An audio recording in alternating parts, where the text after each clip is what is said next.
Hello everyone, welcome back to this tutorial. In this CAD tutorial, we will discuss the basics of sketching. In the previous lessons, you have learned how to create a Fusion account and how to navigate through the Fusion interface.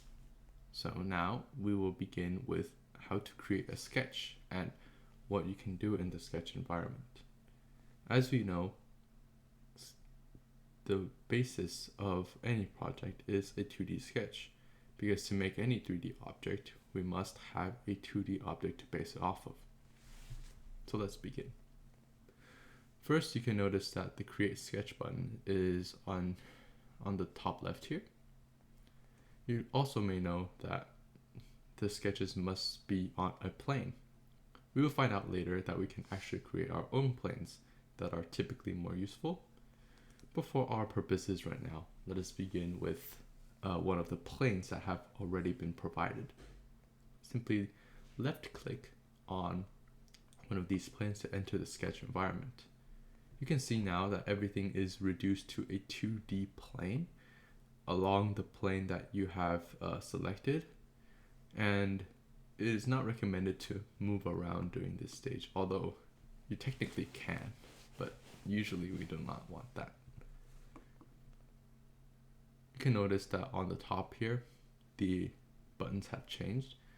There is the create button, create section, I guess, where you have lines, rectangles, circles, arcs, etc., which are pretty useful if you want to play with them. I don't think I need to discuss that. You also have the modify window where, like bodies, you can fillet, chamfer, offset different sketches to create new geometry based on the geometry that you already have, or modify the existing geometry, which is usually pretty useful. You also have the Constraints tab where you can define or constrain certain sketches to a condition of your choosing. You can also see that the Measure tool is also here, which is useful at times. First, we will investigate the Create menu. Although lines, rectangles, circles, polygons, etc. are usually pretty intuitive, I want to direct our attention to the ones down here. The first one is the mirror feature. It is very intuitive to see how the mirror feature works. Of course, it mirrors a geometry over a certain line. Notice that the mirror feature must include a line. So what does this mean? Let's say we create a circle and we want to mirror it over a certain line, say here. That's not a very straight line, but okay, that is straight now.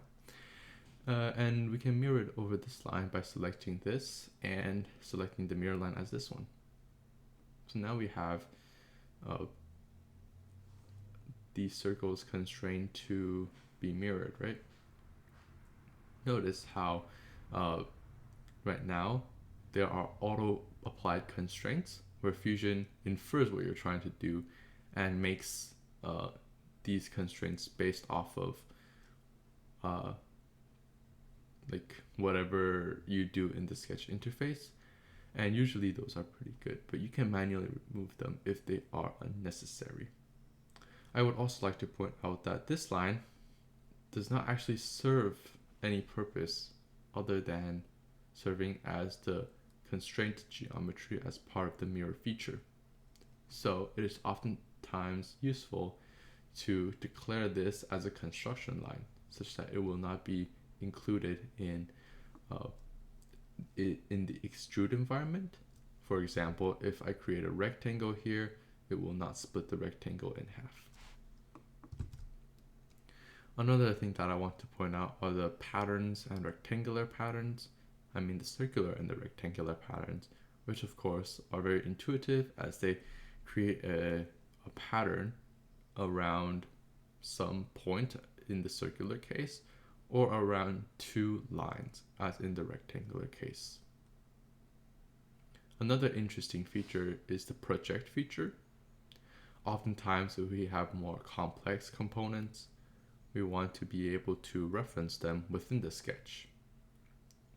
To do this, we simply press the project button and select the geometry, to select the external geometry.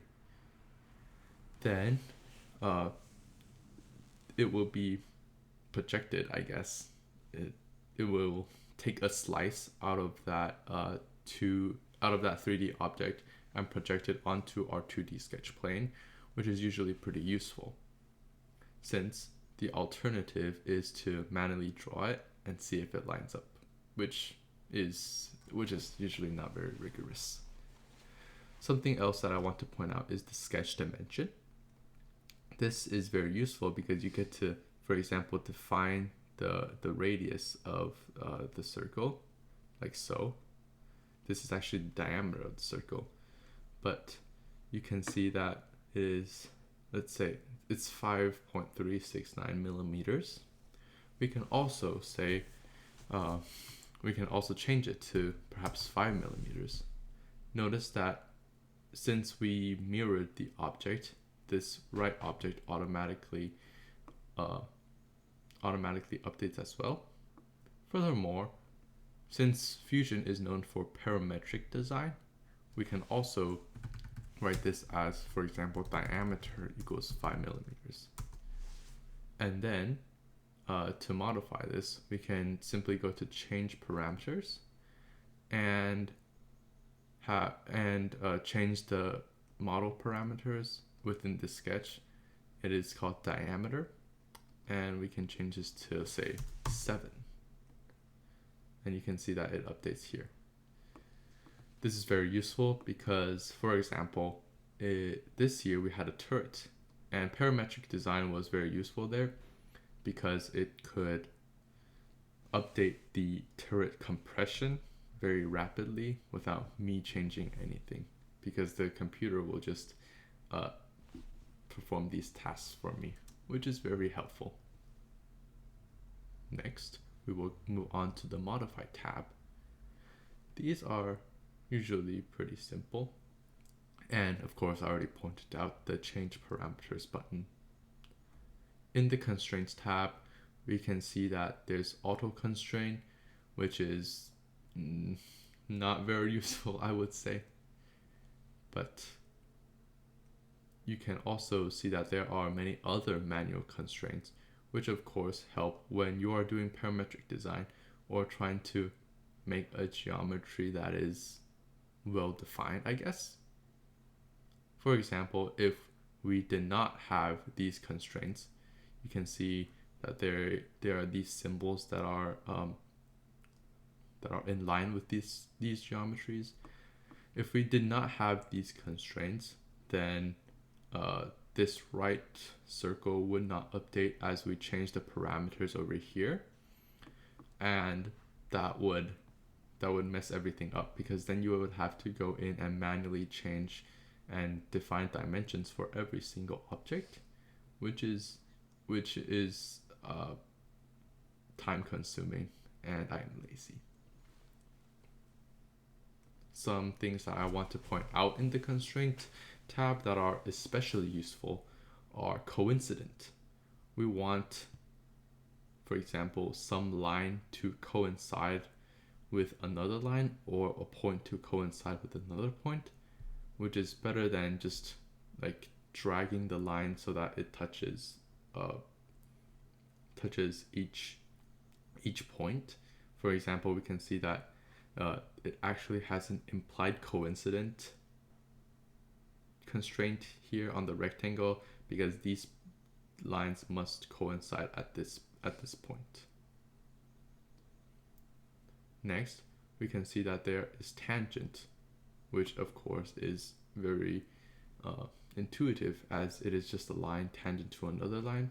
Similarly, equality implies that the diameter or the length of each line must be the same. And these are usually pretty intuitive, right? You all know what perpendicular means, what a midpoint is, or what a concentric circle is. and what a collinear circle is, etc. One thing that I want to point out is you can notice that right here, the line is white. That means it is fully constrained. Depending on your background color, it might be black, which would make sense because a white line and a white background would not be very good. You can also notice that the line over here is blue, which means it's not fully constrained.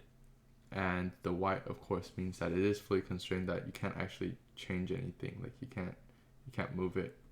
But this one can be changed. Likewise, this rectangle can be changed. Like I can drag these lines and also expand this. Usually we want our designs to be fully constrained down to a parameter, as we have done here, so that the geometry doesn't change randomly when we integrate a new feature.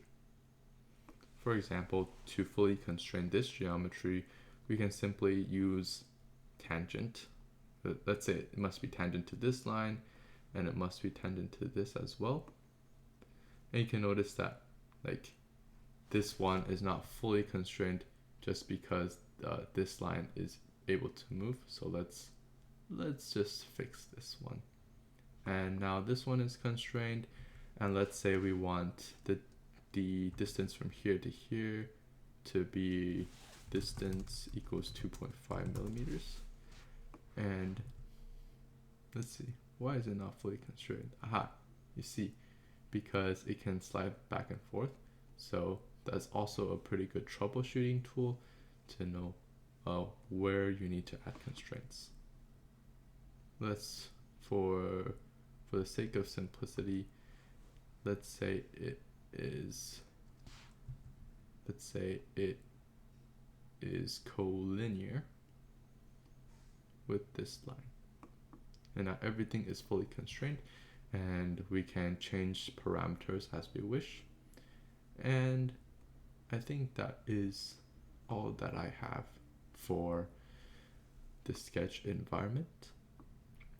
I will likely write more documentation regarding constraints and when to use them, and also the different applications of the different create options, such as the lines, the rectangles, the circles, etc. But for now, I think you have learned enough to create sketches.